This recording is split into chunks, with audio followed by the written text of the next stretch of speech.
Want to use your iPhone's personal hotspot on your other devices or share it with a friend, but not sure how? I'm Jessica, and in this video, I'll show you how to use your personal hotspot on iPhone. Now let's get started. To enable your personal hotspot on iPhone, open your Settings app. Tap Personal Hotspot.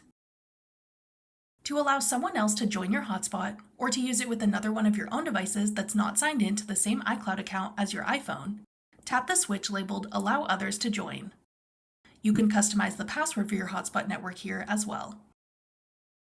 For your friends to connect to your personal hotspot, they can open their Wi-Fi settings,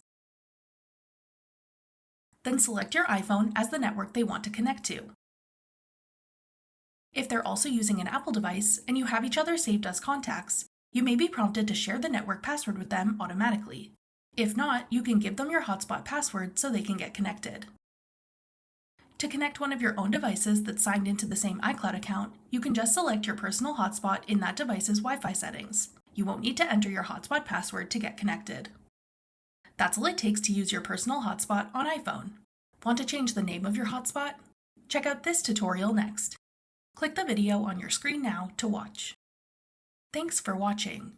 If you found this video helpful, we'd love it if you'd hit the like button below and subscribe to our channel. We put out great new tech tutorials like this one every day.